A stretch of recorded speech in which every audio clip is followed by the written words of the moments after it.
Primeiro, nós estamos falando aqui de um momento pré-eleitoral em que não há escolhas definitivas, mas o Tarcísio aceitou, como eu disse, ainda que não tenha oficializado isso por declaração, aceitou ser candidato ao governo do Estado de São Paulo, atendendo a um chamado do presidente. Acho que tem muito mérito ele ter aceitado e, consequentemente, tem o direito de quem ele quer junto com ele concorrendo ao Senado. Ele já vem conversando com o SCAF há bastante tempo, ele provavelmente entende, eu não conversei em detalhes isso com ele, aliás, tivemos juntos algumas vezes falando da eleição aqui em São Paulo, mas isso não foi tratado. Entendo que ele vê no SCAF, talvez, alguém que vai a um público, talvez, que os bolsonaristas, como eu, como ele próprio Tarcísio, enfim, como outros, os bolsonaristas não alcancem sozinhos. Eu tenho a impressão que é alguma coisa nessa linha. De qualquer forma, é legítimo ele ter essa afinidade ou escolha pelo SCAF, e acho que o meu papel é não atrapalhar. Eu estou aqui para ajudar nessa concertação político-partidária da direita e, consequentemente, deixar esse caminho aberto para que haja um entendimento entre eles. O caminho natural é uma ideia de concorrer a uma vaga na Câmara Federal. Claro que as negociações partidárias, tudo isso está ainda em curso, mas o caminho provavelmente deve ser esse.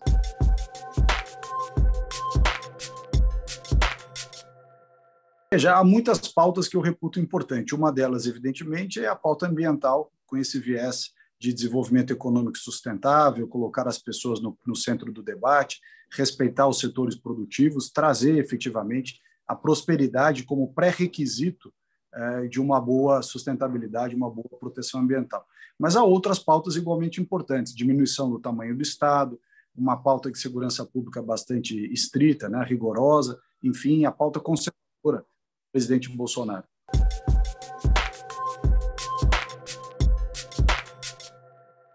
Os assuntos da agenda ambiental urbana, por exemplo, são assuntos que não têm a mesma cobertura midiática que tem, por exemplo, a discussão de Amazônia ou mudanças climáticas. Não tem os mesmos recursos internacionais para promoção de eventos no exterior, viagens, palestras, estudos. Então, são assuntos que não têm, eu resumiria dizendo o seguinte, não tem o charme que tem tratado essas questões relativas ao desmatamento, ou Amazônia, ou mudança climática. Mas eles são tão ou mais importantes do que os outros, porque um país, como você colocou bem, um país que tem 100 milhões de brasileiros sem coleta e tratamento de esgoto, ou 35 milhões de pessoas sem acesso à água potável, à água encanada, tem esse o problema mais grave. Além disso, os resíduos sólidos, o problema do lixo, também é algo que precisa ser tratado como prioridade.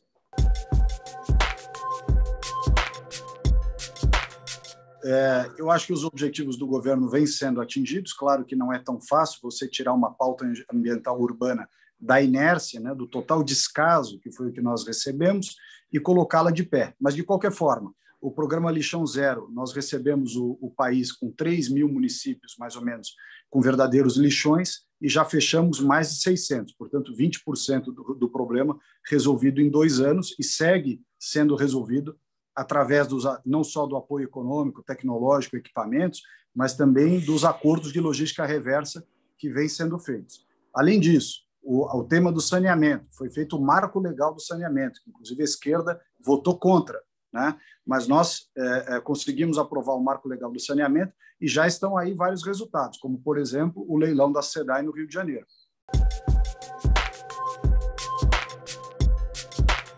Veja, o Brasil é um país que assusta, né, do ponto de vista de competitividade no agronegócio. Muitos dos nossos concorrentes, talvez o principal os Estados Unidos, mas não só, querem arranjar uma maneira de depreciar o Brasil, né, criar alguma pecha de antiambiental ou alguma mancha que lhes permita utilizar essa barreira não tarifária como forma de ganhar mercado às custas do mercado brasileiro. A agricultura brasileira é de ponta, é exemplar, nós temos agricultores e agropecuária que produz com qualidade, respeitando o meio ambiente, de acordo com o Código Florestal, que é uma norma que nenhum outro país tem. Então, acho que o Brasil cumpre, sim, um importante papel e é sempre atacado porque os nossos concorrentes temem o Brasil. Essa dicotomia não existe, não existe. Nós temos uma agricultura pujante, uma agropecuária pujante, sem necessariamente desmatar ou ter degradação ambiental. O problema da Amazônia não está na agropecuária. O problema da Amazônia está no absoluto descaso com as pessoas da região. 23 milhões de brasileiros que vivem na região mais rica do Brasil, sob o ponto de vista de recursos naturais, porém com pior índice de desenvolvimento humano. Reputar o problema da Amazônia à agropecuária é um erro absoluto. Ali tem problemas de como gerir a questão da mineração, ali tem problemas de infraestrutura, de saneamento, de saúde, de educação, de desenvolvimento humano. Esses são os verdadeiros problemas que são a causa do desmatamento na Amazônia.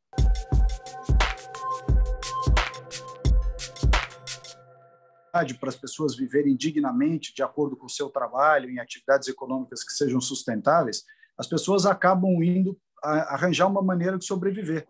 Você tem, como eu disse, 23 milhões de brasileiros, dentre os quais muitos indígenas, inclusive os próprios indígenas, muitas vezes, praticam agricultura, praticam mineração, garimpo, eles próprios. Essa falsa narrativa de que eles foram forçados ou escravizados, ela não é verdadeira.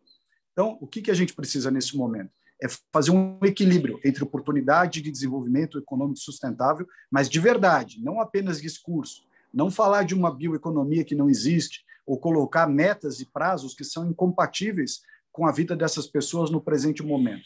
Claro que é preciso fiscalizar, tem que fazer cumprir a lei, mas só a política da fiscalização, comando e controle não é suficiente para resolver o problema da Amazônia, como não foi nos últimos 20, 30 anos.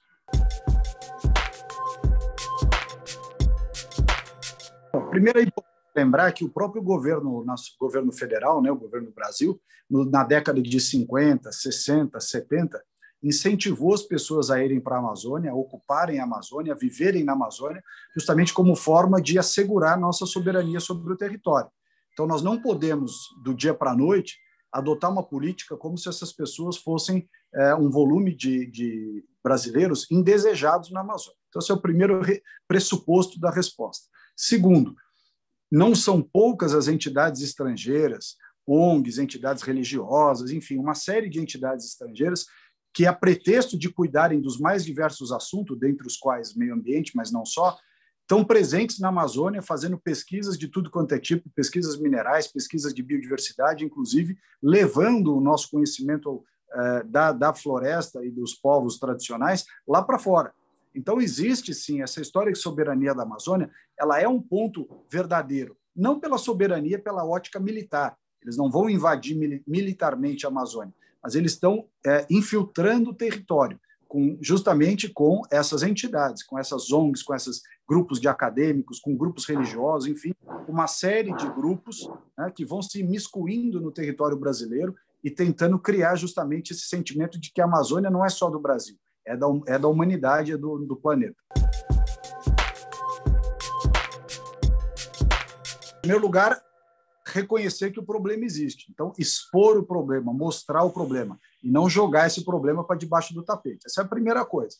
Segundo lugar, para você assegurar a soberania plena do Brasil sobre aquele território, o território tem que estar equilibrado. Você tem que ter preservação, mas tem que ter uma sociedade também que prospera, que tem poder aquisitivo, que tem educação, que tem moradia, que tem saneamento, enfim, que tem uma série de pré-requisitos de qualidade de vida preenchidos. E foi nesse sentido que nós trabalhamos muito, colocar as pessoas da Amazônia, os brasileiros da Amazônia em primeiro lugar, e depois tratar os demais assuntos em conjunto. Então, acho que tudo isso ajuda, contribui para assegurar a nossa soberania do território.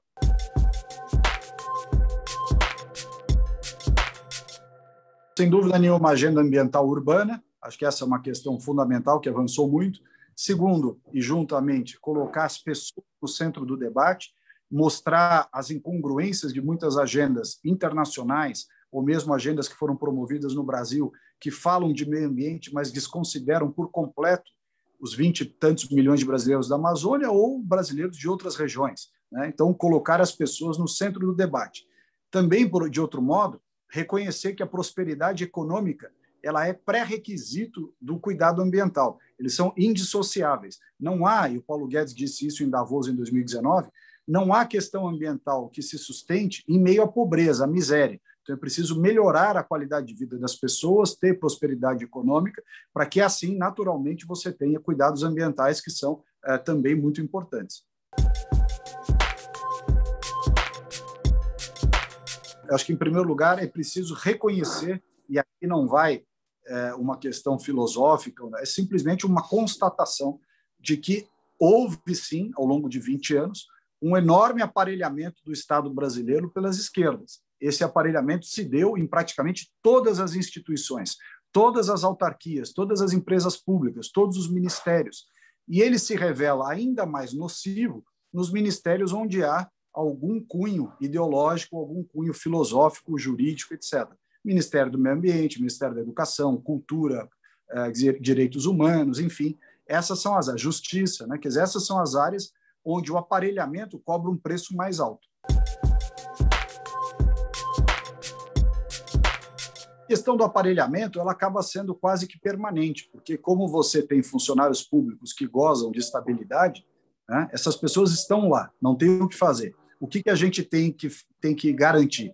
Que mesmo esses que têm um viés ideológico mais acentuado, se pautem pelo devido processo legal, pela ampla defesa, pelo contraditório, que respeitem as normas, que evitem a todo custo colocar nas suas peças, nos seus despachos, nos seus pareceres, visões ideológicas disfarçadas de técnica. Se isso for respeitado, já melhora muito o cenário. Joaquim foi o secretário, trabalhava comigo. Quando eu decidi sair do ministério, fui eu que o indiquei ao presidente. Entendo que o Joaquim está fazendo um bom trabalho, são estilos completamente diferentes, então aqui não é uma questão de comparação, né, porque são pessoas diferentes, portanto, atuações incomparáveis. Mas o Joaquim tem um bom estilo, é uma pessoa agregadora, que ouve, enfim, que sabe conciliar. Acho que ele está fazendo um bom trabalho.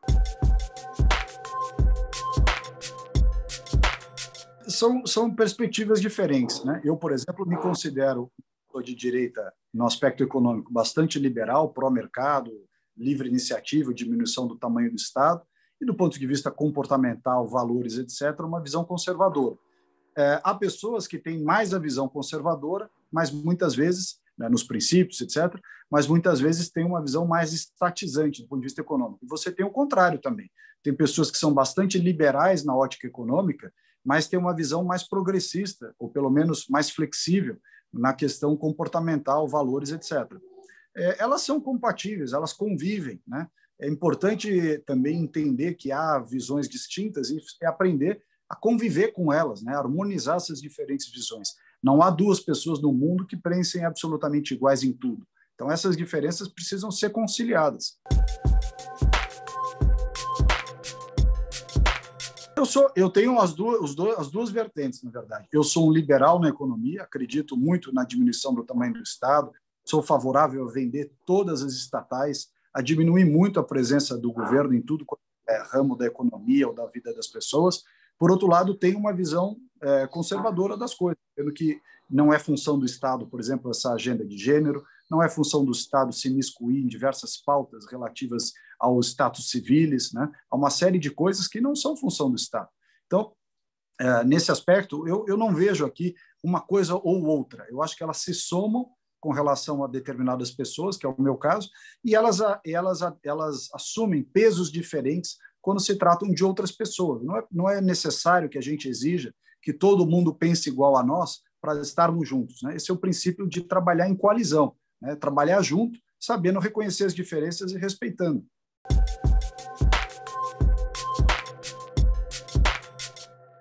Eu sou um cristão católico, eu procuro seguir, enfim, a minha visão de mundo, que não é, evidentemente, uma visão religiosa, ela é uma visão de princípios, de valores, que tem, obviamente, princípios religiosos, mas não só. Eu entendo que esse papel de você ter um nome religioso, moral, ético, etc., te ajuda a tomar as decisões. Você também não é um mero executor de ideias ou de imposições feitas por terceiros.